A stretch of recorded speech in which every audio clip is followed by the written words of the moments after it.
कि जब संसार में धर्म का हानि होती है तब परमात्मा शक्ति को इस दुनिया में शरीर धारण करना पड़ता है, दुष्टों का संहार करने के लिए, धर्म का स्थापना करने के लिए।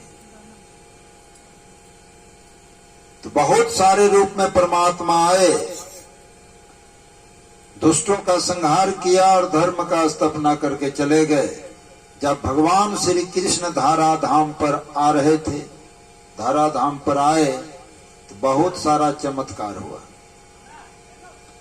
कहानी हम सुना रहे थे कि कंस जो है अपनी बहन को रथ में बैठा करके वसुदेव और देवकी को दोनों को पहुंचा रहे थे ससुराल, अपनी बहन का ससुराल। आकाशवाणी हुआ, रे कंस, जिस देवकी को तुम लेकर के जा रहे हो इसी का 8वां गर्भ यानी 8वां जो पुत्र होगा वो तुम्हारा काल बनेगा, वो तुम्हारा नाश करेगा। आकाशवाणी सुन करके कंस तलवार निकाला और देवकी को यानी बहन को कहा मैं मार दूंगा जान से। वसुदेव हाथ जोड़ लिया, कंस मत मारो, अरे इसका 8वां पुत्र तुम्हारा काल बनेगा ना।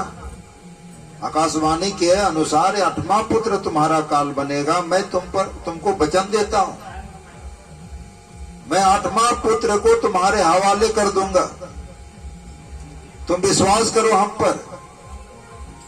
कहा तुम तो सत्यवादी हो। वसुदेव को कहा तुम तो बात बदल नहीं सकते हो, हमसे छल नहीं कर सकते हो, इसलिए जाओ। मैंने छोड़ दिया,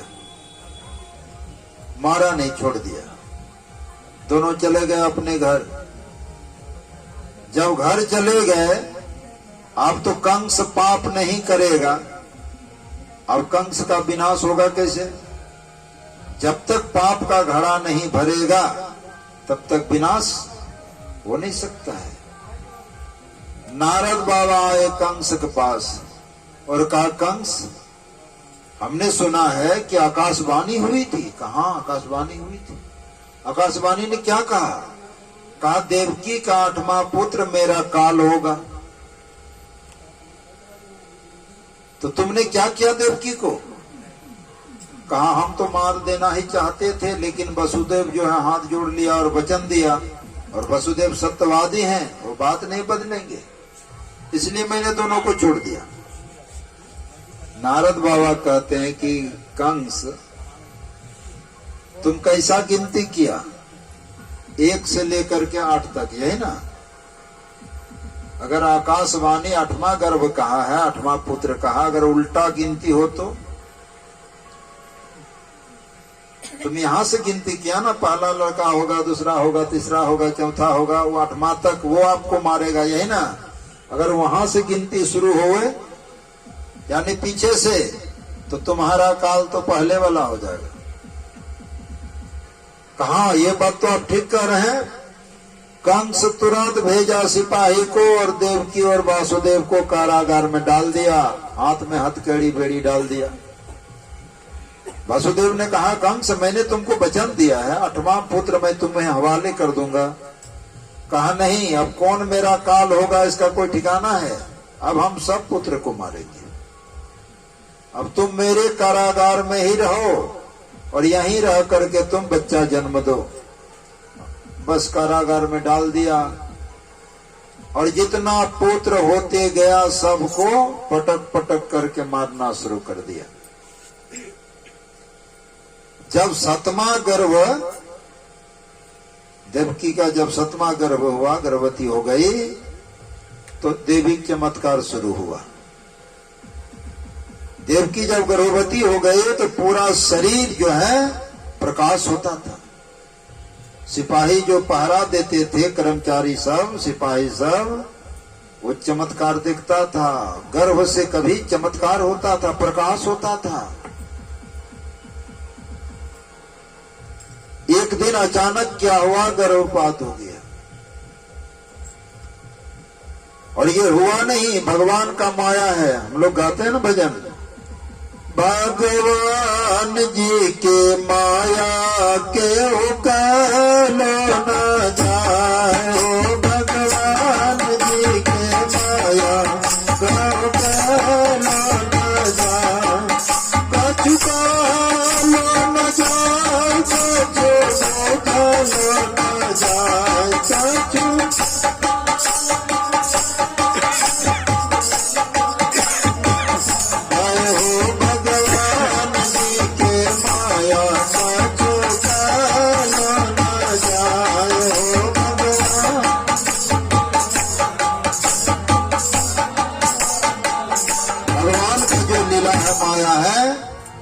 बड़े बड़े को समझ नहीं आया तो हम आपको क्या समझ आएगा।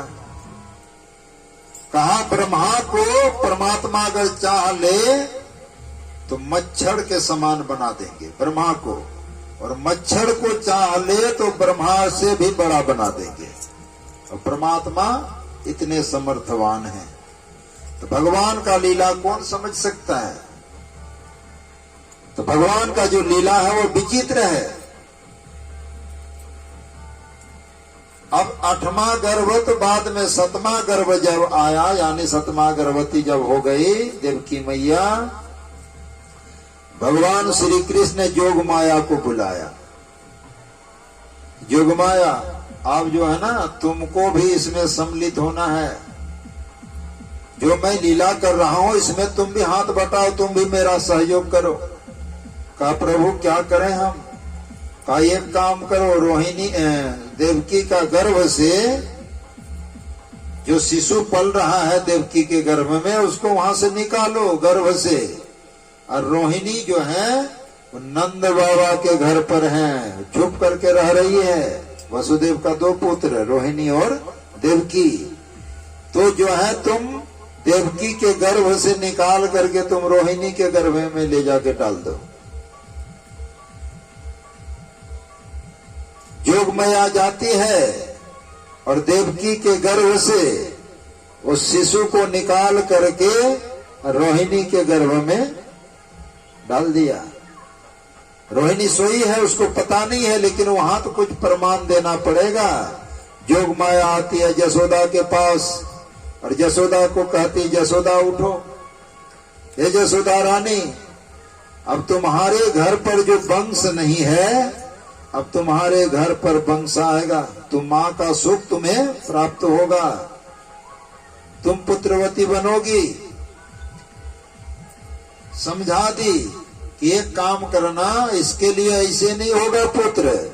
गुरु सांडिली मुनि के पास जाना पड़ेगा और पुत्र पाने के लिए पुत्र कामष्टि यज्ञ करना पड़ेगा, करवाना पड़ेगा, तो पुत्र मिलेगा।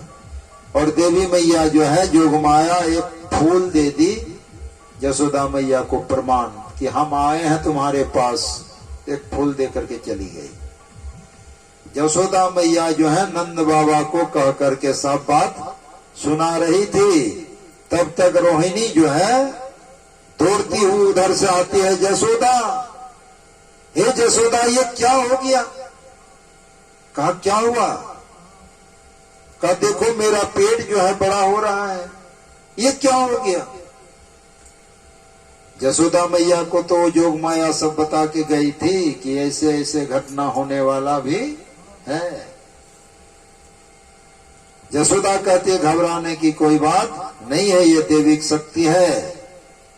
नंद बाबा भी कहते हैं लगता है कुछ चमत्कार होने वाला है। रोहिणी कहती है कि दुनिया के लोग मुझे क्या कहेंगे, लोग हमें निंदा करेंगे, कुछ से कुछ बोलेंगे। तो नंद बाबा ने कहा एक काम कीजिए, गुरु के पास चलिए। और गुरु के पास जब आए तो संदीपन मुनि जो है सब समझाया, घबराना नहीं है।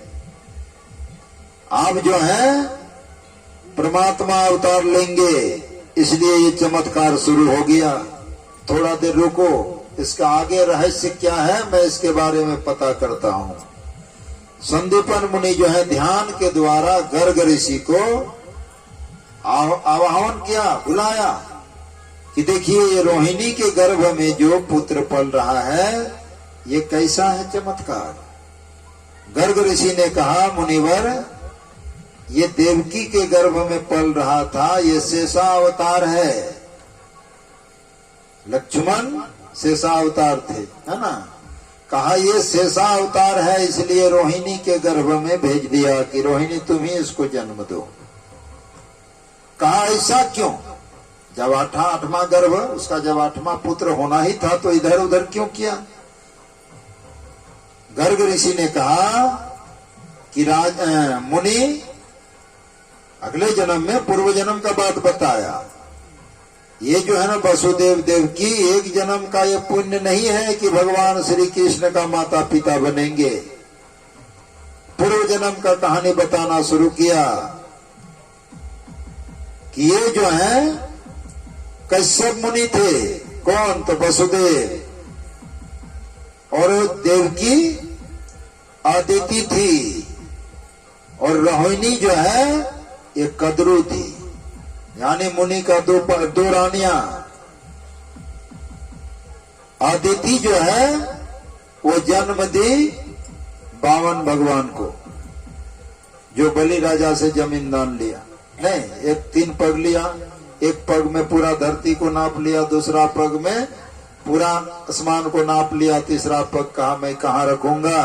तो राजा बलि ने कहा मेरे माथे पर रखिए।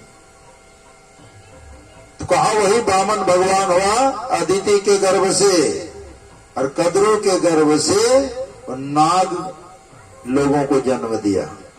इसीलिए शेषा अवतार उन्हीं के गर्भ से जन्म लेगा, अवतार लेगा। इसीलिए गर्भ से यहां से वहां भेज दिया गया, यानी देवकी के गर्भ से रोहिणी के गर्भ पर। यह कम बड़ा आश्चर्य है? दुनिया के लोग मानेंगे इस तरह होता है, लेकिन देखिए कैसा चमत्कार हुआ। उसके बाद गर्ग ऋषि ने कहा घबराने की बात नहीं है, लोग आपको निंदा नहीं करेंगे। आपका जो पुत्र होगा बहुत बलवान होगा, और वो भगवान श्री कृष्ण के साथ में रहेंगे और धर्म का स्थापना करेंगे। इसलिए घबराओ नहीं। जसोदा से कहा हे जसोदा, देवकी पर रोहिणी पर तुम ज्यादा ध्यान देना, कोई तरह का कष्ट ना हो, सब सुख सुविधा देना, सेवा करना, बहुत बड़ा पुण्य होगा तुम्हें, बहुत बड़ा फल मिलेगा तुम्हें। जसोदा को नंद बाबा को समझाया। उसके बाद जब भगवान श्री कृष्ण आए हैं धारा धाम पर, तो कैसा चमत्कार हुआ सबको पता है। नहीं, भजन गाते हैं नंद के आनंद भय जो कन्हैया लाल की। नहीं, पूरे भजन आप लोग जानते हैं। आनंद ऐसे नहीं हुआ, जन्म तो कहीं दूसरे जगह हुआ और लालन पालन दूसरे जगह हुआ। हुआ क्या? जब भगवान श्री कृष्ण का अवतार लेने का समय आया, यही तिथि है। अब मौसम अभी कैसा रहना चाहिए? पूरा बारिश नहीं, पूरा वर्षा के समय में जन्म हुआ है। भगवान श्री कृष्ण अवतार लिए हैं। भगवान श्री कृष्ण पहले आए चतुर्भुज रूप में, विष्णु रूप में। मां, आप जो हैं पुत्र चाहते थे ना। कहानी इस तरह है, पहले तपस्या किया पूर्व जन्म में, मनु शतरूपा, भगवान विष्णु का चतुर्भुज रूप का दर्शन पाया, कहा वर मांगो, तो शतरूपा वर मांग ली कि प्रभु आप ही के तरफ पुत्र चाहिए। भगवान इतना दयालु हैं, आशीर्वाद दे दिए कि जाओ हम ही तुम्हारा पुत्र बनेंगे, हमारा जैसा तो कोई है ही नहीं है। भगवान कम बड़े दयालु नहीं है। एक अयन घोष हुआ कृष्ण लीला में, भागवत में। अयन घोष वो पूर्व जन्म में तपस्या किया, आयन घोष होने से पहले जन्म में तपस्या किया। और भगवान विष्णु जब आए कि मांगो वरदान मांगो, कहा लक्ष्मी को दे दीजिए। वरदान मांगा क्या? लक्ष्मी को दीजिए, और वो भी पत्नी रूप में दीजिए। भगवान ने कहा अरे वो हमारी पत्नी है, हम उसको कैसे देंगे? कहा तो चले जाइए आप, अगर देना है तो आप ही का पत्नी हमको पत्नी रूप में चाहिए। भगवान के भक्त हैं, भगवान को हाँ करना पड़ा कि देंगे अगले जन्म में। और वही अगले जन्म में आयन घोष हुआ। और राधा मैया लक्ष्मी है, लक्ष्मी का अवतार है राधा मैया, और आयन घोष से शादी हुआ है। भागवत पढ़िए, है ना। आयन घोष से हुआ है शादी, लेकिन है लक्ष्मी मैया। और भगवान श्री कृष्ण वो भगवान विष्णु के अवतार हैं, इसलिए राधा मैया और भगवान श्री कृष्ण का रास हुआ है ना। साक्षात लक्ष्मी है। मेरा कहने का भाव परमात्मा कितने बड़े दयालु हैं, अपनी पत्नी तक को दान कर दिया। तो मनु शत्रुपा को कहा कि इस जन्म में नहीं, अगले जन्म में हम पुत्र बनेंगे। वही जो है भगवान श्री कृष्ण आए विष्णु रूप में, मां मैं आ गया। देवकी कहती है तुम तो पुत्र बन करके आने का वचन दिया था ना, ये तो तुम मेरा बाप बनकर आ गया है। 4 हाथ किसी पुत्र का हो तो गांव के लोग क्या कहेंगे? मनुष्य का तो 2 हाथ होता है, तो इसलिए 2 हाथ लेकर के आओ। और ये जो चक्र है, शंख है, ये सब कुछ नहीं चाहिए। छोटा सा बालक बन करके आओ, और जैसे बालक जन्म लेकर के रोता है वैसे तुम भी रो। तब भगवान श्री कृष्ण जो है बाल रूप में प्रकट हुआ। जन्म नहीं है ना, भगवान का जन्म नहीं होते हैं, वो प्रकट लेते हैं। भगवान श्री कृष्ण जब प्रकट हो गए, बाल रूप में आकर के जब रोने लगे, अब हुआ वहां चमत्कार। चमत्कार क्या हुआ? वसुदेव और देवकी जो बंधन में बंधे हुए थे, बेड़ी हथकड़ी, अपने आप बेड़ी हथकड़ी खुल गया। जितने पहरा देने वाले पहरादार थे, सब के सब अपने आप बेहोश हो गए, सब के सब सो गए। बेड़ी हथकड़ी खुल गया, सब पहरादार बेहोश हो गए। फाटक अपने आप जो है ताला मारा हुआ था, सब ताला खुल गया, सब फाटक खुल गया। और वसुदेव जो है पुत्र को गोदी में लेकर के चल दिए। देखिए देवी चमत्कार, लेकर के जा रहे हैं। जाते जाते जाते जाते बारिश हो रही है, घनघोर अंधकार है, आगे जमुना मैया खल खल खल खल बह रही है। अब कैसे पार करेंगे? देखिए देवी चमत्कार, टोकरी आया, नहीं देखिए ना, टोकरी में लगा के ले जा रहा है। टोकरी पर बच्चा को रख दिया और लेकर के जमुना जी में घुस गए। अथाह पानी है, लेकिन उसका कमरे भर पानी हो रहा है। वसुदेव पार हो रहे हैं, ऊपर से नाग देवता रक्षा किए कि बारिश में भीगे नहीं। लेकिन जमुना मैया खल खल खल खल बह रही है कि प्रभु का चरण कम से कम हमारा दर्शन हो जाए, चरण छू लें। वसुदेव डूबने लगे, है ना, गला तक पानी आ गया, कभी डूब जाता है, फिर कभी छाती तक पानी होता है, कभी मुंह तक हो जाता है, लेकिन वो झोंक से जा ही रहे। भगवान श्री कृष्ण देखा कि पिताजी को परेशानी हो रहा है। श्री सदगुरु महाराज की जय। नींद भी आता है लोगों को, नहीं? अभी बहुत सारा पर्व किए होंगे आप लोग, मनसा पूजा, नहीं, उसमें उपवास किए होंगे। फिर अभी जन्माष्टमी है, इसमें भी बहुत लोग उपवास किए होंगे। एक सत्संगी को आज हमने फोन किया कि देखिए आज भगवान श्री कृष्ण का जन्माष्टमी है, इसलिए खान पान थोड़ा ठीक रखना, मतलब कम से कम प्याज लहसुन आज भर नहीं खाओ, ये कहना था। कहा बाबा जानते हैं सवेरे हम खा लिए। हमने क्या? जलपान खा लिए, नाश्ता। हमने कहा क्या हुआ? तो नहीं बाबा, भूखे पूजा पाठ करना चाहिए ना, भूखे पूजा पाठ कर लेते उसके बाद खाते, लेकिन हम तो खा लिए। नहीं जानते थे, अभी आप बता रहे हैं बाबा। हमने कहा तो ठीक है, शाम को फिर से बढ़िया से नहा करके और भगवान श्री कृष्ण को लड्डू मिठाई जो जो चढ़ाना है चढ़ा दो ना। ये ठीक नहीं हुआ, हम खा जो लिए। मन में हो रहा है कि आप उपवास रह करके पूजा करते तो ज्यादा धर्म होता, नहीं। उपवास क्यों रहते हैं लोग पता है? उपवास रहने का कारण है। कारण क्या है? जब भूखे रहते हैं ना हम आप, तो इंद्रियां कमजोर होने लगती है, शिथिल होने लगती है। हाँ, कोई आकर के 2-4 को गाली दे दिया तो मन में क्या होता? आज हम पर्व किए हैं ना, आज उपवास किए हैं, कृष्ण जन्माष्टमी या तो मनसा पूजा है, नहीं तो तुम्हारा नतीजा पूरा देते।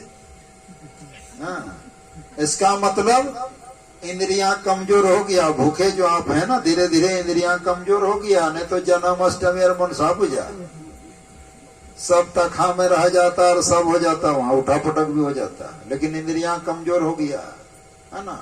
अन्न नहीं है इसलिए कमजोर हो गया, इसीलिए करके सह लिए कि आज नहीं, आज तुम कुछ भी बोलो, आज नहीं बोलेंगे, हाँ फिर कल आओ देखेंगे, है ना। यानी अन्न खाने के बाद इंद्रियां बलवती हो जाती है, बलवान हो जाती है, इसलिए किसी का बात सहा नहीं जा सकता है।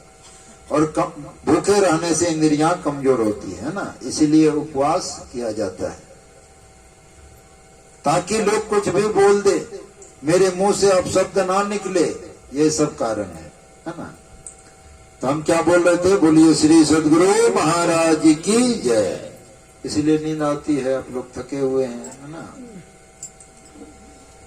तो भगवान श्री कृष्ण का जन्म हुआ, उस समय तो सब सो ही गए थे, नहीं, लेकिन वासुदेव नहीं सोया था। वासुदेव नहीं सोया था तो भगवान श्री कृष्ण का दर्शन हुआ, और बाकी सब के सब सो गए तो दर्शन हुआ किसी को। तो हम आप भी जग करके रहेंगे तब ना भगवान का दर्शन कर पाएंगे, और सो गए तो जो सोएगा सो खोएगा, जो जागेगा सो पाएगा। वसुदेव जब लेकर के जाने लगे, जमुना मैया खल खल खल खल बह रही थी, भगवान श्री कृष्ण जो है टपरी से अपना पैर नीचे कर दिया। अरे पिताजी को क्यों परेशान करती हो, मेरा पैर ही धोना है, धो लो और शांत हो जाओ। जमुना मैया भगवान श्री कृष्ण का चरण धो करके बस शांत हो गई। वसुदेव जाते हैं नंद बाबा के घर पर, देखिए चमत्कार, क्या नंद बाबा केवाड़ी खोल के सोया होगा? वो जो घर पर सोए होंगे उसका भी तो दरवाजा होगा, बंद किया होगा, वहां का भी दरवाजा खुल गया। नंद बाबा गए, डायरेक्ट सीधे उसके घर पर घुस गए, और यशोदा मैया के यहाँ एक पुत्री जन्म लिया उसी दिन, उसी तिथि को। लड़की उसका, लड़की इसका लड़का। वसुदेव जाते हैं और लड़का को, यानी अभी जो बच्चा जन्म लिया, भगवान श्री कृष्ण को रख दिया, और उस बच्ची को उठा करके ले करके आ गए कारागार में, जेल में आ गए। और जैसे जेल में आया, सब फाटक अपने आप बंद होना शुरू हो गया। नंद बाबा के घरे से फाटक बंद शुरू हुआ, यहाँ आया, सारा फाटक बंद हो गया, फिर हथकड़ी बेड़ी सब लग गया। और जितने पहरादार जो पहरा दे रहे थे, पहरादारी कर रहे थे, सबका सब जो अचेत हो गए थे, सब के सब जग गए। और ये बच्ची रो रही है, जिसको लाया बच्ची रोना शुरू किया। सब कह रहे बच्चा जन्म ले लिया, और हम लोग सो गए थे, चलो महाराज जी को खबर करो। जाके कंस को कहा, महाराज बच्चा जन्म ले लीजिए, आपका काल, जल्दी चलिए। उधर से आते हैं कंस, आकर के देखते हैं तो लड़की है। देवकी को कहा, रे आकाशवाणी कहा था कि बच्चा लड़का जन्म लेगा, लड़की तुमने कैसे जन्म दी? कहा भैया मेरा क्या दोष, अब मेरे गर्भ से लड़की ही हुआ, उसको तो पता ही नहीं था, वो अचेत हो गई। भगवान दर्शन दिए, लेकिन अवतार लेते समय वो अचेत हो गई थी, उसको तो पता ही नहीं है कि लड़का जन्म हुआ कि लड़की। कहा भैया इसमें मेरा क्या दोष? तो कंस ने कहा, लड़का हो या लड़की हो, ये तो मेरा काल ही है, इसको मारना तो जरूरी ही है, इसको अब ये हम मारते हैं। बस पैर पकड़ा, और पकड़ करके एक पत्थर रखा था, उसी में पटक के मारता था। जैसे पत्थर पर उठा के बजाड़ना चाहा, मारना चाहा, वो जो है लड़की सीधे हाथ से निकल करके आकाश मार्ग में चली गई, और चतुर्भुज रूप में आ गई, दुर्गा मैया के रूप में। और वो कहने लगे, अरे कंस तुम मुझे क्या मारने चाहता हो, तुम्हें मारने वाला तो जन्म ले चुका है, अब कहाँ जन्म लिया ये बता ही नहीं, लेकिन तुम्हारे मारने वाला संसार में आ चुका है, इसलिए तुम क्या मुझे मारोगे? देवी जो अंतर ध्यान हो गई, अब इसका दिमाग खराब हुआ, अब हमको मारने वाला जन्म ले लिया, कहाँ ले लिया? तो मंत्री से कहा कि देखो, सिपाहियों से, मंत्रियों से, आज रात को नगर में, यानी अपने राज में जितना बच्चा जन्म लिया है सबको जान से मार दो। देखिए कितना बड़ा पाप। जितना बच्चा जन्म लिया है, सेना से कहा जाओ और जो बच्चा जन्म लिया है रात को सबको मारो। सब बच्चा को मारना शुरू किया। नंद बाबा के यहाँ जो बच्चा जन्म लिया है, नंद बाबा बड़ा चिंतित है, पता नहीं क्या होगा। भगवान श्री कृष्ण का जो हुआ है छठी संस्कार बड़ा छुप करके हुआ है। कहाँ हुआ है? तो गाय का गुहाल में, है ना, छुप करके, ताकि लोगों को पता नहीं चले। नामकरण संस्कार हुआ छुप करके, छठी संस्कार, नामकरण संस्कार, जितना संस्कार हुआ सब छुप छुप करके हुआ है। फिर भी कंस दिमाग लगाया कि वो जो नंद बाबा के यहाँ बच्चा जन्म लिया है, हो ना हो वही है। तो उसको मारने के लिए राक्षसों को भेजता रहता था। पुतना को भेजा कि एक काम करो, तुम नंद बाबा के यहाँ जाओ वेश बदल करके, और तुम अपने स्तन में जहर लगा लो 20, और 20 पिला करके बच्चा को मार दो।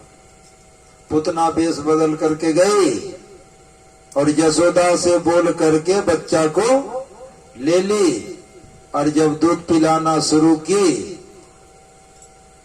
भगवान श्री कृष्ण ऐसा दूध जो है पान करना शुरू किया कि दूध तो समाप्त कर दिया, खून को भी पी के समाप्त कर दिया।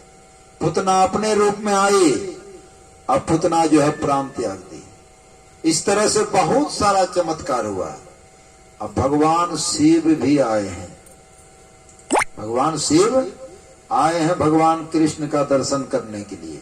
साधु का वेश बना करके आए और आ करके कहा यशोदा मैया से, हे मैया, आपके यहाँ जो लाल है थोड़ा सा दर्शन करा दो। यशोदा मैया कहती है, साधु बाबा, मेरा बेटा का दर्शन नहीं हो पाएगा। बहुत सारे लोग आए, चिकनी चोपड़ी बात करते हैं कि तुम्हारा लाल ऐसा है वैसा है, परमात्मा है, क्या क्या बोलते हैं, और मेरे लाल के पास जा करके सीधे उसको अनहित यानी उसका क्षति करने का, उसको मारने का कोशिश करता है। तो हे साधु बाबा, जो भी लेना है धन संपत्ति हीरा मोती ले लो और यहाँ से वापस हो जाओ। मेरा बेटा, मेरा लाल का दर्शन नहीं हो करा सकती हूँ। भगवान शिव ने कहा, मैया, ये पत्थर का क्या मोल, हीरा मोती तुम्हें ही जितना लेना है ले लो हमसे। यशोदा मैया लेके आई थी कि सिद्ध महापुरुष हैं, हीरा मोती सोना चांदी लेकर के आई थी। लो साधु बाबा, जाओ यहाँ से, मेरा लाल का दर्शन नहीं होगा। भगवान शिव जो है वो अपने खोपड़ी नहीं होता है कमंडल, उसी से मोती इतना बना करके डाल दिया थाली में, लो मैया तुम ही ले लो। कहा अब तो और नहीं मिलेगा दर्शन, तुम तो बहुरूपिया हो, तुम तो राक्षस हो, चमत्कारी हो, आप तो दर्शन कराएंगे ही नहीं।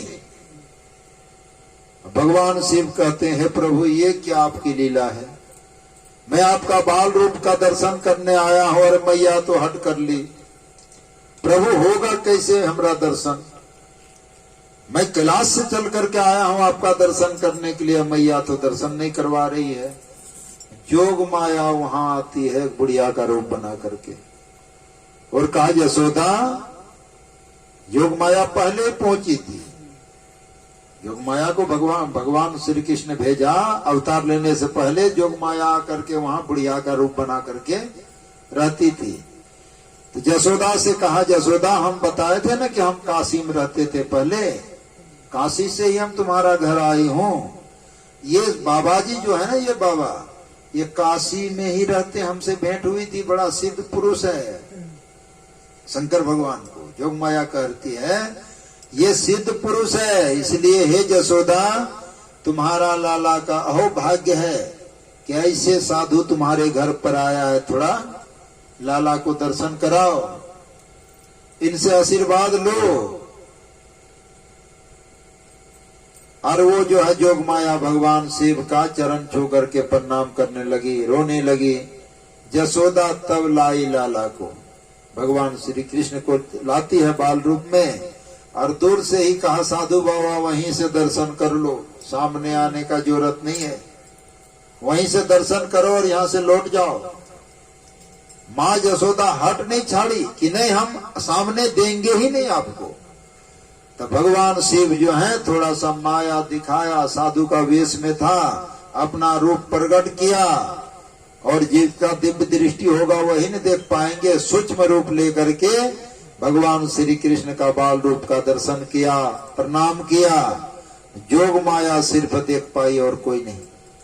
और दर्शन करके भगवान शिव मस्ती में भजन गाते हुए नाचता हुआ चला हो। यशोदा मैया कहती है, प्रभु आपका दक्षिणा, आपको जो मैं देने के लिए जो मैं लाई थी, ये दक्षिणा मोती का माला है, सोना चांदी है, ले लो। भगवान शिव ने कहा, मैया ये सोना चांदी हीरा मोती का क्या काम, मैंने जो दर्शन किया आपका लाला का, मेरा कई जन्म का पाप टल गया, कई जन्म का मेरा पुण्य उदय हुआ कि आपका लाला का दर्शन हुआ। मैया ये हीरा मोती और ये सब मुझे नहीं चाहिए, मैं तो हो गया मालो माल। भगवान शिव कह रहे हैं, मैं तो हो गया मालो माल, ये सब क्या चाहिए मैया। और भगवान शिव दर्शन करके वहां से चले गए। तब नंद बाबा आया, और जब भगवान शिव जहां जहां पैर को रखा वहां फूल हो गया। नंद बाबा जो है आते हैं तो देखते हैं जोग माया जो बुढ़िया रूप में थी, वो भगवान शिव जैसे जहां जहां चरण रखे थे वहां पैर, जहां चरण रखे थे वहां माथा टेक करके प्रणाम कर रही है, रो रही है। नंद बाबा ने कहा, ये क्या चमत्कार है, कौन आए थे, और ये जो है क्यों प्रणाम करती है, जमीन को क्यों रोती है, क्या बात है। तो बुढ़िया कहती है, नंद बाबा आप भी प्रणाम करो, एक सिद्ध महापुरुष आए थे आपका लाला का दर्शन करने के लिए। ऐसे महापुरुष बड़े भाग से आते हैं, तो आप भी प्रणाम करो, यहाँ यहाँ पैर रखा था। नंद बाबा भी प्रणाम किए। तब यशोदा मैया पूछती है भगवान श्री कृष्ण से, छोटे से हैं, कि आप हैं कौन।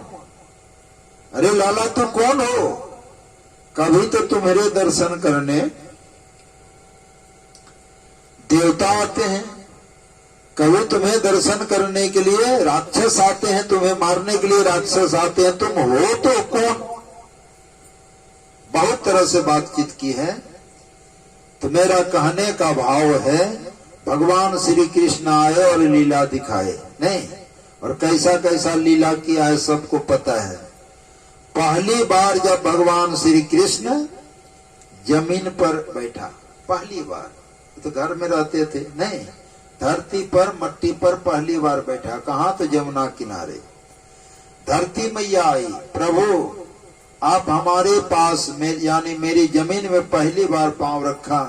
प्रभु मेरे पास आपको देने के लिए कुछ नहीं है, प्रभु मेरे पास मट्टी ही मट्टी है, मैं आपको क्या दूं। भगवान श्री कृष्ण ने कहा, मैया मैं इसी को खा लूंगा। अब मट्टी उठाया और मट्टी खाना शुरू किया। ग्वालनी सब यशोदा से जाके कह दिया कि तुम्हारा लल्ला मट्टी खा रहा है। यशोदा दौड़ करके आई, अरे लल्ला तूने मट्टी खाया, कहा नहीं तो।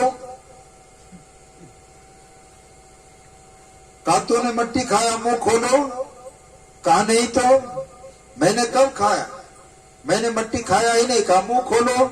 और जब भगवान श्री कृष्ण मुंह खोला बाल रूप में, तो यशोदा मैया क्या देखती है, उसके मुंह के अंदर में पूरा ब्रह्मांड को, विश्व ब्रह्मांड को दिखाया मुंह के अंदर में, पूरे सृष्टि को। यशोदा मैया तो घुटने के बल गिर गई और स्तुति करने लगी कि ये तुम तो मेरा बेटा नहीं हो, तू तो मेरा बाप हो, यानी तुम परमात्मा हो। स्तुति करना शुरू किया। भगवान श्री कृष्ण जोग माया से कहते हैं, हे देवी जोग माया कहाँ हो तुम। ये माँ तो हमको पहचान ली कि हम ईश्वर हैं, और हम जो लीला करने के लिए आए वो लीला समाप्त हो जाएगा, तो हे जोग माया जल्दी आओ और मेरी माँ को भ्रमित करो। अभी अभी स्तुति कर रही थी कि आप परमात्मा है, ईश्वर हैं, मेरा हो भाग्य है आपके जैसा पुत्र को मैंने पाया, भगवान को ही साक्षात पा गया। क्या क्या अभी स्तुति कर रही थी। जोग माया आती है और यशोदा को दिमागे भरमा देती है। फिर वही डांट, है ना, मुंह खोलो तो मार पीट शुरू कर दी, यहां तक कि भगवान श्री कृष्ण को ले जाकर के रस्सी में बांध दी। पूरे कहानी आप लोग जानते हैं, रस्सी में बांध दी नहीं, और बांध करके कहा दिन भर नहीं खोलेंगे, तुम बांधा ही रहो। बांध दिया पेड़ में, उखल नहीं, पेड़ में उखल में बांधा था, उखल में बांध दिया। और यशोदा मैया काम करने लगी, लेकिन नंद बाबा के घर पर 2 वृक्ष था, और वो वृक्ष कौन था, तो देवता गंधर्व जो है वो वृक्ष बन गया था। वो हाथ जोड़ करके वृक्ष रूप से ही विनती करते हैं, प्रभु आप हम लोगों का उद्धार कीजिए, कल्याण कीजिए प्रभु, जड़ बने हुए हैं। उखल को घिंचते घिंचते लाया, कमर में बंधा हुआ था, और ऐसा दोनों वृक्ष था, फंसा दिया उखल, और टानते टानते दोनों वृक्ष को गिरा दिया।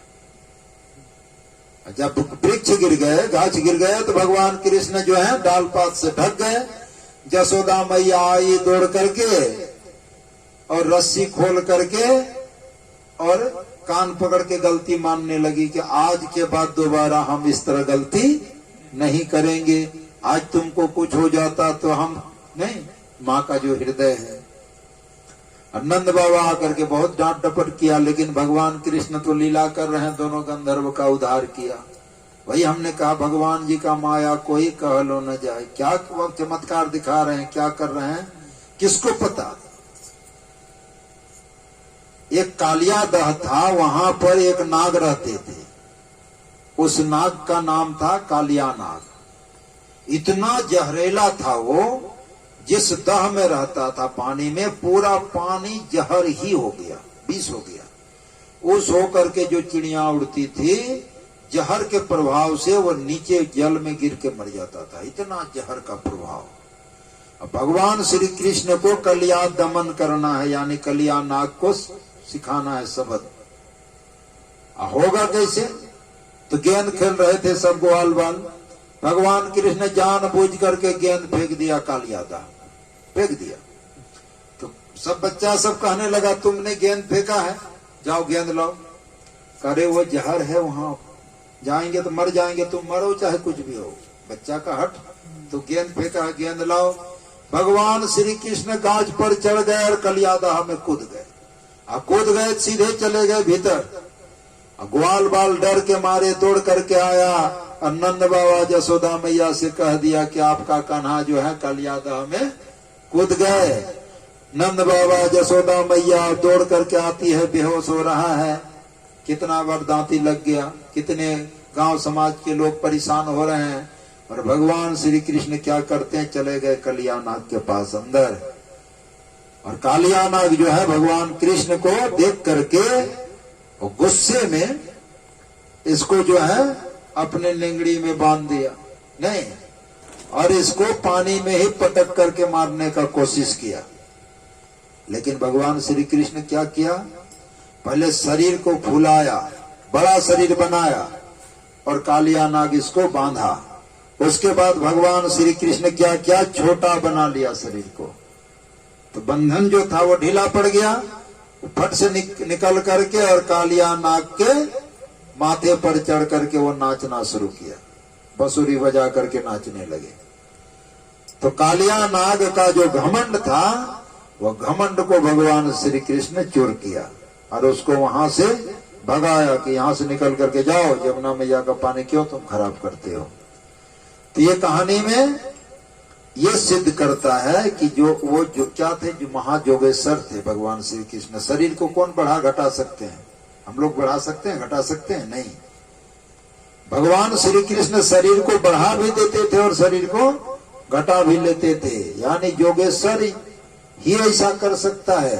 हनुमान जी जब जा रहे थे लंका, तो सुरसा नाम का राक्षसी आई खाने के लिए, तो हनुमान जी समझाया कि राम काज के लिए मैं जा रहा हूं, इसलिए अभी कुछ मत करो, मैं वचन देता हूं कि बाद में मैं आकर के आपका आहार बन जाऊंगा। सुरसा बोलती नहीं, हम भूखे हैं, खाएंगे। तो कहा मुंह खोलो। हनुमान इतना बड़ा शरीर को बढ़ा दिया, सुरसा बहुत बड़ा मुंह खोलती है खाने के लिए, और हनुमान जी छोटा सा रूप बनाया और उसका मुंह में घुस कर निकल गया, उसको पता नहीं चला। तो ये काम कौन कर सकता है? अष्ट सिद्धि नौ निधि के दाता नहीं, जिसके पास सिद्धि शक्ति है, जो योगेश्वर होंगे वही शरीर को बढ़ा घटा सकते हैं। तो भगवान श्री कृष्ण बहुत लीला को किए नहीं। उसके बाद आगे जब भगवान श्री कृष्ण रास किए हैं वृंदावन में, सब ग्वाल बाल जितने थे भगवान कृष्ण के साथ खेलते थे, खाते पीते थे। लेकिन वृंदावन में जब रास हुआ, सखी सहेली सब आई, राधा मैया आई, रास हुआ। रास होने के बाद जब जाने लगे भगवान श्री कृष्ण कहाँ? तो मथुरा। उसको लेने के लिए आए हैं अक्रूर जी महाराज, भगवान श्री कृष्ण और उनके भाई बलराम जी को। अब यहां पर दिमाग खराब हो गया नंद बाबा को। नंद बाबा को कह रहा है कृष्ण आपका पुत्र नहीं है। मानेंगे इस बात को? जसोदा और नंद बाबा को कहा ये आपका पुत्र नहीं है, ये तो वसुदेव का पुत्र है। नंद बाबा कहा तुम मित्र हो और मित्र होकर के ऐसे बोलते हो, तुम्हें शर्म नहीं आता है? कहा पुत्र तुम्हारा है ही नहीं, तुम्हारा तो पुत्री हुई थी। यशोदा मैया कहती है कि हमको जब से मतलब यशोदा मैया बेहोश थी, जन्म लेकर के बच्चा खेल रहे थे, रोहिणी पहली बार देखा, पहली बार रोहिणी देखी है। अक्रूर जी प्रमाण दिया कि तुम जो बच्चा जन्म लिया उस समय तुम होश में थी? कहा नहीं, हम तो सो गए थे, अचेत थे। पहले किसने देखा? कहा रोहिणी ने। कैसा देखा रोहिणी? तुम जन्म लेते हुए बच्चा को देखा? कहा नहीं, बच्चा तो खेल रहा था। अक्रूर जी ये सिद्ध कर दिया आपका पुत्र नहीं है। लेकिन भगवान श्री कृष्ण ने कहा कि चाचा जी, अक्रूर जी, आप जो कहते हैं कि हम इनके पुत्र नहीं हैं, ये सरासर गलत बात है। जन्म हमको किसने दिया नहीं दिया हमने नहीं देखा, लेकिन यशोदा मैया हमको लालन पालन की है, इसलिए मैं इसी को मां जानता हूं। यही हमारी असली मां है। काम मटकी फोड़ा था किसका? यशोदा का ही नहीं। माखन चोर कहाँ? यशोदा मैया के पास।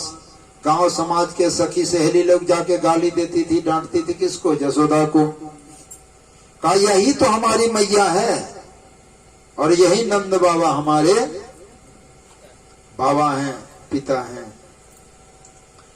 और जब जाने लगे सब सखी सहेली सब रास्ते में आकर के सो गई। एक काम करो अक्रूर जी, अगर इसको कान्हा को ले जाना है तो हम लोगों के ऊपर रथ चला दो, हम लोगों को मार करके तब इसको ले जा सकते हो। जीते जी जाने नहीं देंगे, क्योंकि ये हम लोगों से प्रेम किया है। अक्रूर जी समझाने में असमर्थ हो गए। तब भगवान श्री कृष्ण रथ से नीचे उतरते हैं और उसके बाद सखियों से पूछा कि तुम लोग अगर प्रेम की हो तो प्रेम का भाषा तुम लोग नहीं बोलती हो। प्रेम का ये है लक्षण, ये गुण है कि प्रेमी को कुछ देना चाहते हैं और प्रेमी जो कहता है वही बात मान लो, यह है प्रेम का लक्षण। समझा दिया।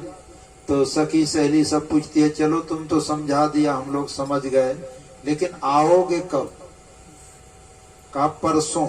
आज जा रहे हैं, कल वहां का काम निपटा देंगे, परसों आ जाएंगे। परसों कह करके गए और बरसों बीत गए। मथुरा में जाकर के बरसों रह गए, लेकिन आया नहीं। अरे लोग इंतजार में हैं, गए हैं परसों कह करके आएंगे आएंगे, रो रो करके सबका बुरा हाल हो गया, लेकिन वो काहे लाएंगे?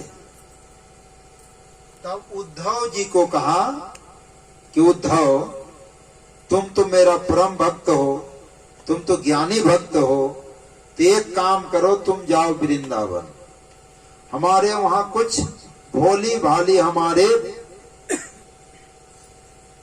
ग्वालनी सब है, भोले भाले हमारे साथी लोग हैं, हमारे नंद बाबा, यशोदा मैया, सबको तुम समझा दो कि मेरा दर्शन कैसे होगा और कहाँ होगा। तो उद्धव जी ने कहा एक चिट्ठी लिख दीजिए प्रभु, चिट्ठी से समझाने में थोड़ा आसान होगा। तो भगवान श्री कृष्ण ने एक चिट्ठी लिख दिया। उद्धव जी महाराज चिट्ठी लेकर के चले गए वृंदावन, और जैसे गए वृंदावन सब सखी सहेली सब आ गई। कहां से आए हो? कहा कि हम आ रहे हैं मथुरा से। तो हमारे कन्हैया कैसे हैं वहां, ठीक ठाक हैं? एकदम बिल्कुल ठीक ठाक है। गाली देना शुरू कर दी। कुछ पूछ रही है समाचार, मेरा कन्हैया ठीक है? कहाँ ठीक ठाक है, वो राजा बन गया, राजकाज कर रहा है, कंस को मार दिया। तो किसी सखी गाली देना शुरू की, वो छलिया है, कपटी है, ये है वो है। उद्धव जी महाराज कहा बैठो, सब बैठो, मैं कुछ उपदेश करने आया हूं। वो जो है परमपिता परमात्मा है, ईश्वर है, इसलिए उसको ध्यान के द्वारा प्राप्त करो। वो कहीं गए नहीं है, वो सब के अंदर में है, हम में, तुम में, खड़क खम में। इसलिए ध्यान करो, ध्यान के द्वारा उसको प्राप्त करो। सब ग्वालनी सब क्या कहती है, कौन भगवान के बारे में तुम समझाने आए हो? हमारे कन्हैया तो हम लोगों के साथ खेलते थे, हम लोगों के साथ खाते थे, हम लोगों के साथ रास किए, वो कन्हैया हम लोग चाहते हैं। तुमको नहीं, कौन कौन भगवान के बात करने आ गया यहाँ? उद्धव जी महाराज चिट्ठी निकाला कि देखो ये चिट्ठी जो है ना, तुम्हारा कन्हैया लिख करके दिया, यानी भगवान कृष्ण का चिट्ठी है, इसलिए मैं पढ़ करके सुनाता हूं, तुम लोग सुनो और समझ जाओ।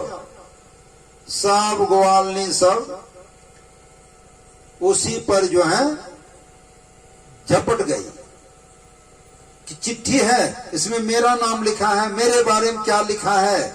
और चिट्ठी को चूंथ लिया ने, चिथड़ा चिथड़ा इतना बड़ा बड़ा टुकड़ा सब लेकर के अपने हृदय में लगा लिया कि मेरे बारे में क्या लिखा है, मेरे कन्हैया का चिट्ठी है। उद्धव जी महाराज का एकदम बुद्धू हो तुम लोग, मूर्ख हो।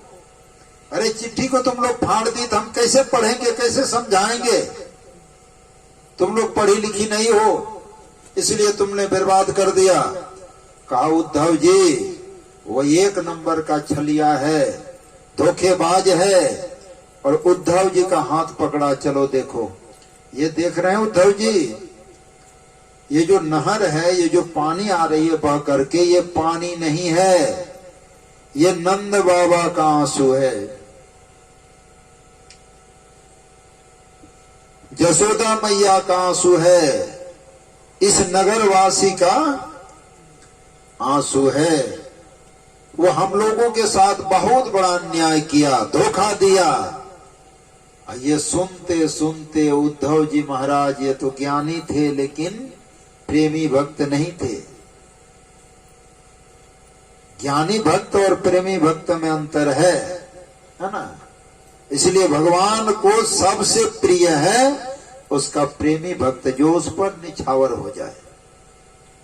उद्धव जी महाराज को अहंकार था, हम बहुत बड़े ज्ञानी हैं, ध्यानी हैं। उद्धव जी महाराज वो पागल के तरह हो करके भगवान कृष्ण को गाली देते हुए आ गए मथुरा।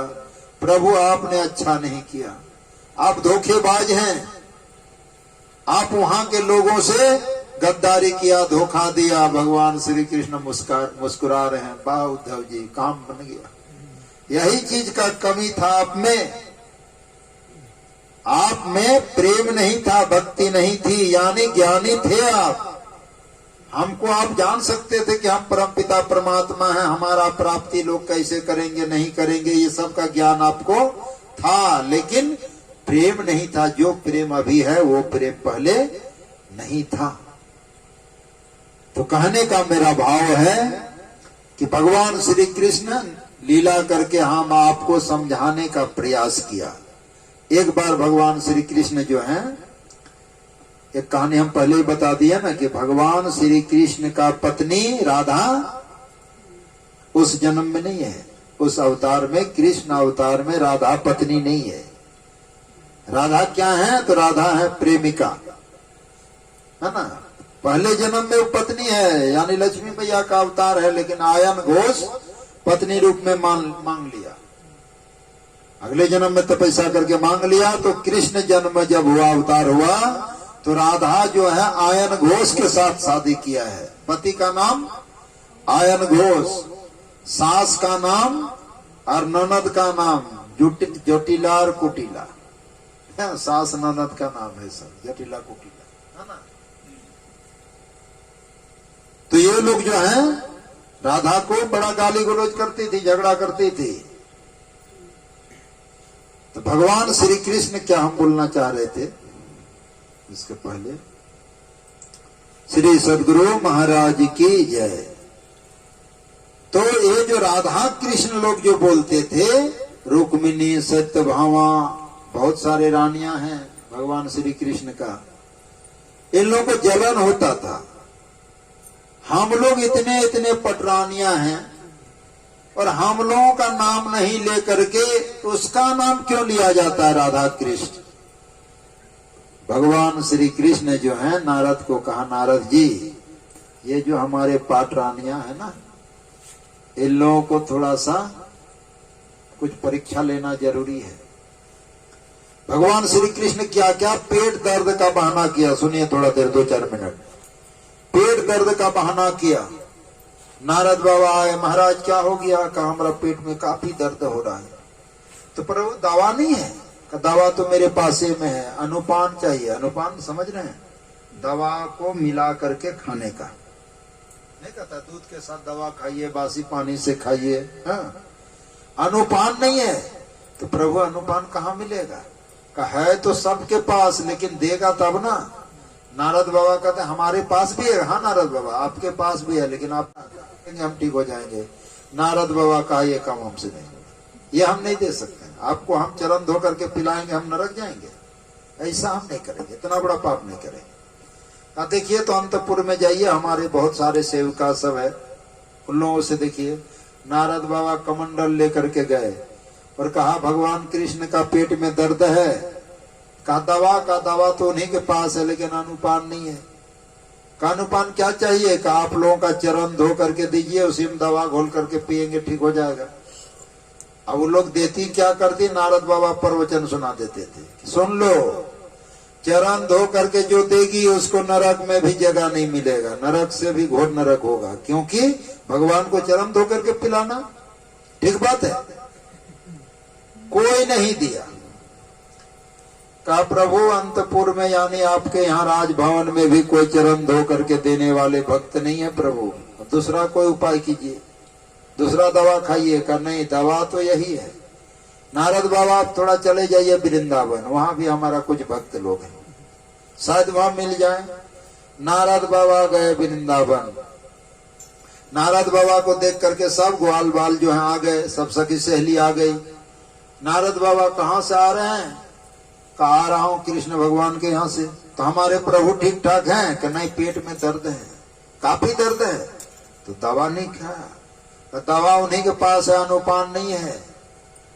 का वो कहाँ मिलेगा? का है तो सबके पास, लेकिन देने के लिए तुम लोग भी तैयार? हमको लगता है नहीं होगी। का हम लोगों का पास ऐसा कौन चीज है जो हम लोग प्रभु को नहीं दे सकते? का चरण धो करके दे सकती हो? चरण धुली, जितना ग्वाल वाल सखी सहेली सब पैर आगे कर दिया, बाबा धो लीजिए अपने से। आप जितना लेना है, जितना बार हम लोगों का चरण धोना है, धो करके जितना जल चाहिए ले जाइए। नारद बाबा उपदेश किया, तुम लोग का दिमाग है? अरे भगवान को चरण धो करके चरणामृत तुम लोग दे रही हो, तुम लोग को नरक में भी जगह नहीं मिलेगा।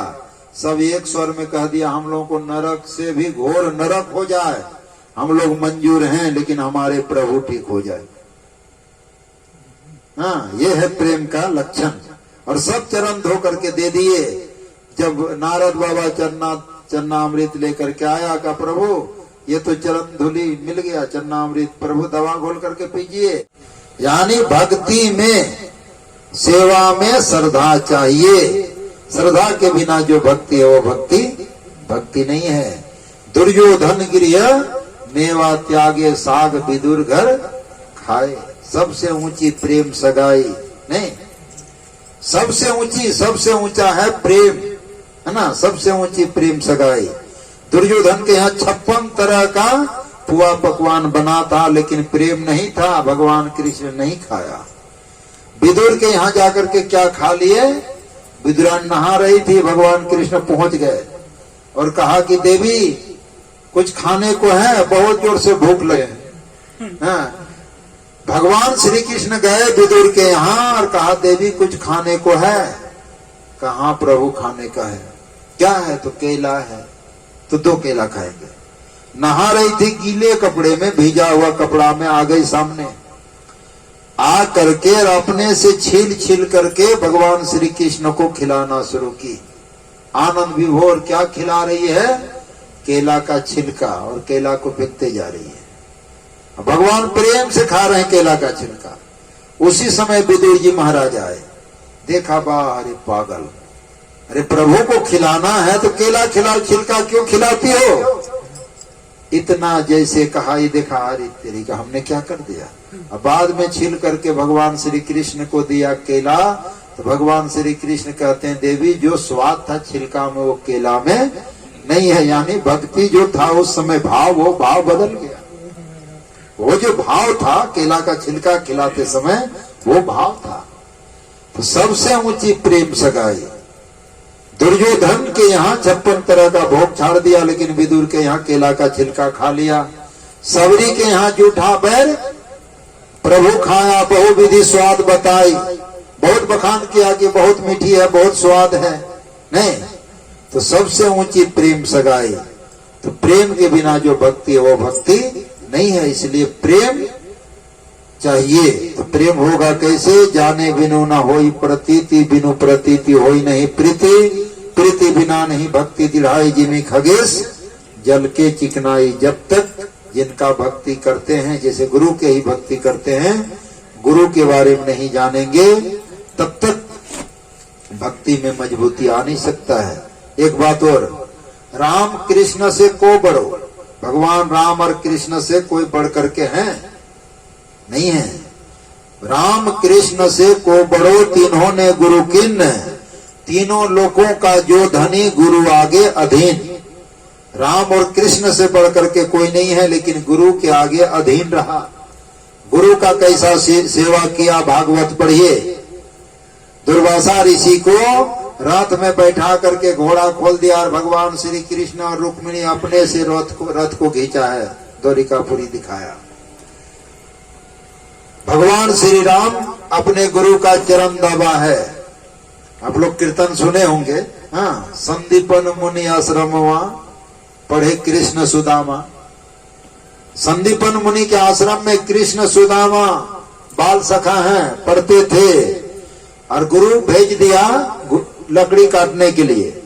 लकड़ी भी लाना पड़ता था आश्रम में। दोनों कृष्ण सुदामा गए लकड़ी काटने के लिए। गुरु पत्नी थोड़ा चना दे दी कि खा लेना, भूख लगेगा तो। कृष्ण का मन में हुआ कि मित्र कैसा है, थोड़ा परीक्षा लेना चाहिए, क्योंकि मित्र का परीक्षा लिए बिना अगर मित्र आता कोई कर लेता है दोस्ती, किसी दिन धोखा खा सकता है। इसलिए जानबूझ करके मित्र कीजिए। कृष्ण भगवान क्या किया, वृक्ष के ऊपर चढ़ गए और माया रच दिया, बादल लगा दिया, बारिश होना शुरू हो गया। कृष्ण भगवान ऊपरे में, सुदामा जी नीचे। रात हो गई फिर भी टिपिर टिपिर चल ही रहा है। सुदामा सोचा इतना सा चना हम खाएंगे तो हमारा पेट किसी तरह भर सकता है, अगर दोनों खाएंगे तो दोनों का पेट तो भरेगा नहीं, हम तो भूखे रह जाएंगे।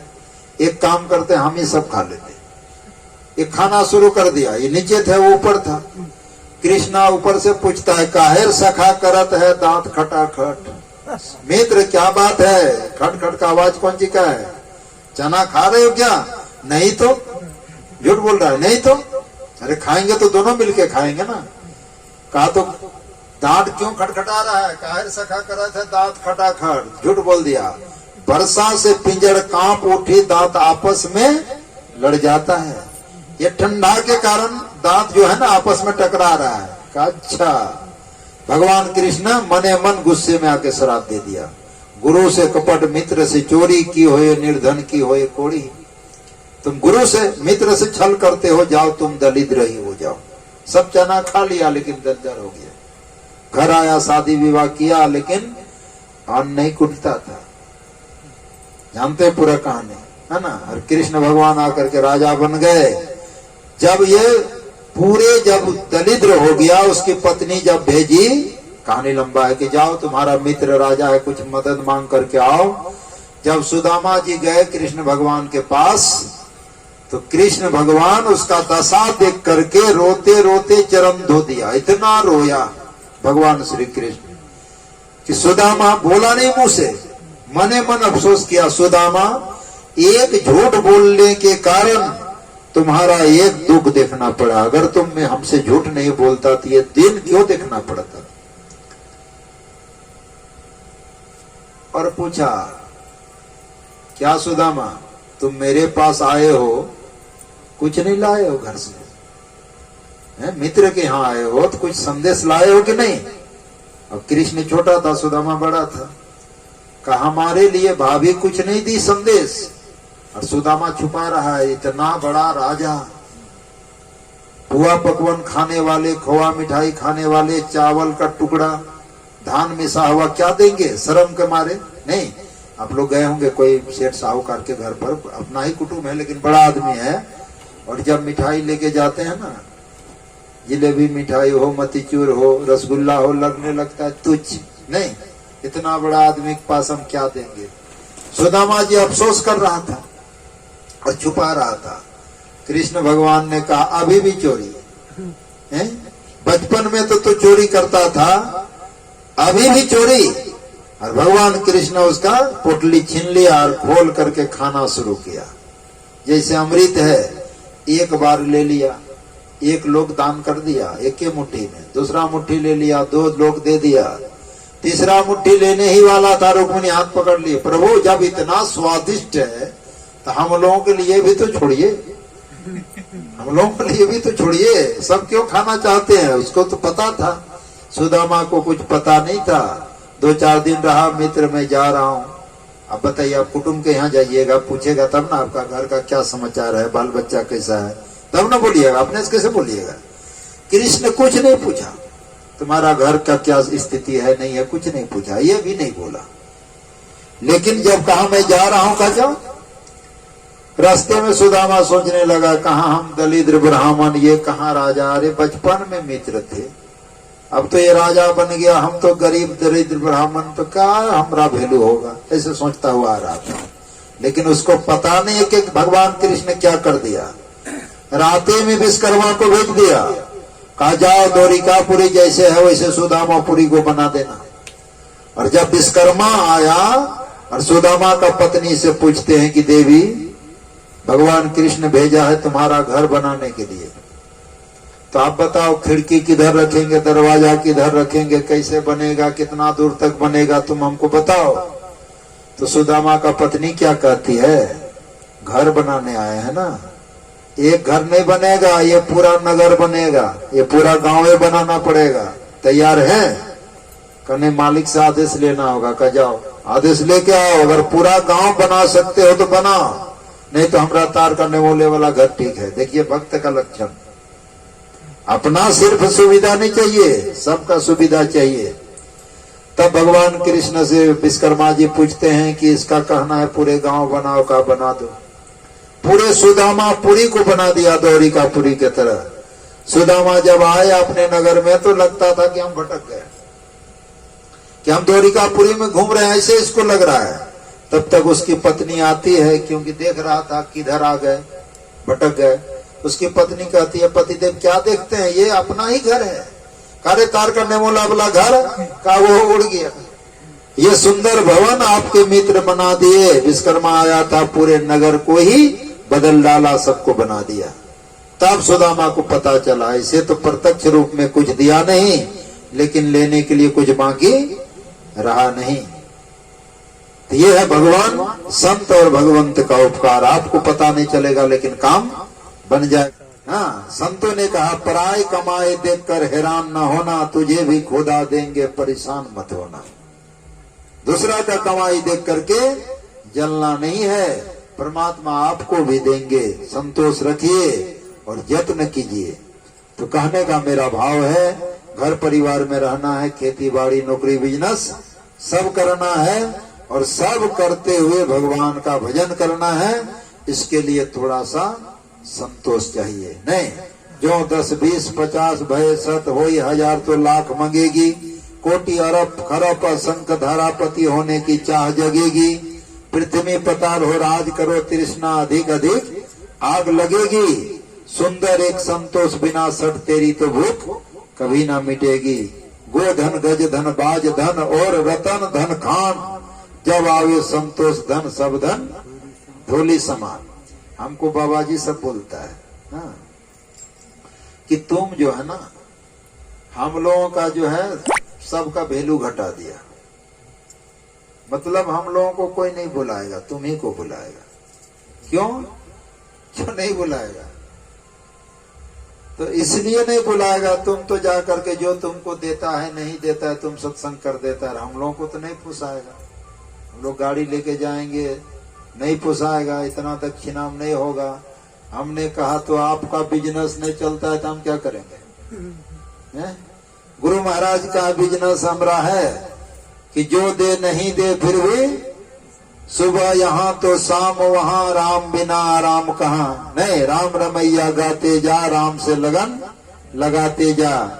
ये गुरु महाराज का आदेश है। जहाँ भी रहो सत्संग करो, जितना हो सके अपने करो और लोगों को भी बताओ। जब गुरु महाराज के शरण में जब सब कुछ दे ही दिए हैं तो फिर आगे क्या है? सोच तो इसको है, पलटू सोए मगन में साहब चौकीदार। क्या चीज का कमी है, कैसे पूर्ति करना है, ये समझे। तो कहने का मेरा भाव है, हाँ बोल रहा था इस गांव के बारे में हाँ। तो कहने का भाव है जो इनका काम करते हैं ये आपका काम करेंगे, है ना। इसलिए सत्संग सुनिए, समझिए और गुरु महाराज का आदेशानुसार हम आपको चलना है। जहाँ भी रहो सत्संग करो, इसी में हम आपका कल्याण है। आगे एक भजन आप लोग जरूर सुनेंगे, है ना। कौन भजन? हाथी घोड़ा पाल की जय कन्हैया लाल की, क्योंकि भगवान कृष्ण का जन्मदिन है ना। तो वो भजन तो होना ही चाहिए। तो वो भजन आप लोग एगो हमारे विवेक जी से सुनेंगे, उसके बाद आरती होगी। सदगुरु महाराज की जय।